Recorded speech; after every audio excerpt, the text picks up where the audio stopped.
Hello and welcome back to Libib's booktube channel. My name is Spooky Kaylin and welcome back to an October wrap-up. Today I got with me my special owls that have delivered me my book reviews for the month.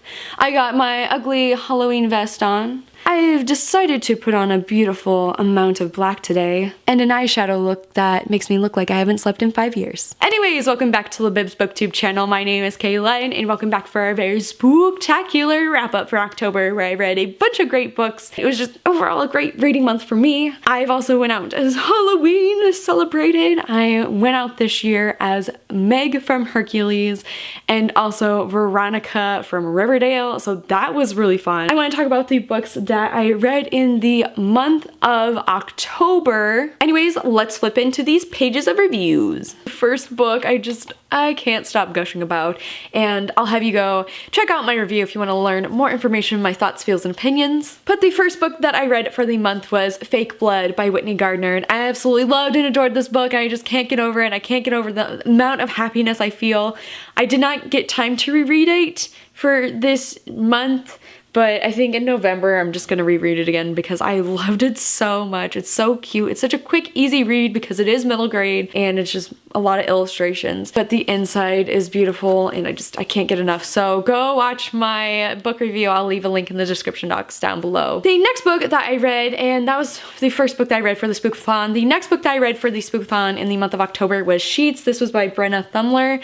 I was going into this like, oh, there's a cute little ghost, a laundromat, you know, not thinking too much of it, being a light, fluffy read. I thoroughly loved and enjoyed this. I ended up rating this 4 out of 5 stars. I really didn't realize it was gonna be like so deep and then like going into it, and I love just our cute little ghost here. Wendell, he's the cutest little ghost and I loved and enjoyed it. The only things I didn't really necessarily like about this graphic novel was just kind of the colors and the artwork. I liked the ghost but not really much other things. It was like reading one giant like Instagram post. So anywho, I still really loved and enjoy it. I highly recommend it if you're in the mood for spooky books in November. Next up, a little darker turn to my October wrap up, and that was The Dark Between Stars. This is another book of poetry by Atticus.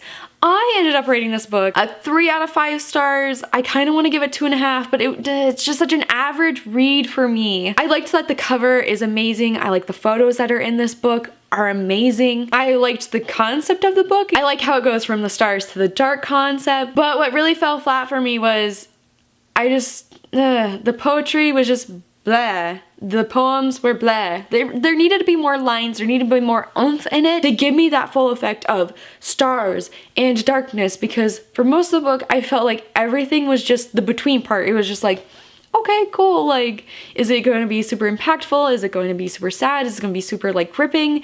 And I just didn't get that from this book. And I just wasn't a fan as I was the first one. The first one I thought was alright, and now this one I'm just like, nah, like, it's just average. And last but not least, I ended up finishing and reading yesterday the Runaways Best Friends Forever, the Rainbow Rowell edition of the Runaways comic series.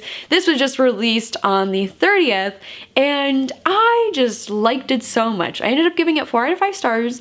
There are just some things I just don't really necessarily understand with this book just because I'm not a Marvel fan, and I was sitting on the couch just reading it and mentioning a couple of things, and my boyfriend was like, oh, that guy is from this, and then that person does this, and I'm like, oh, okay, cool.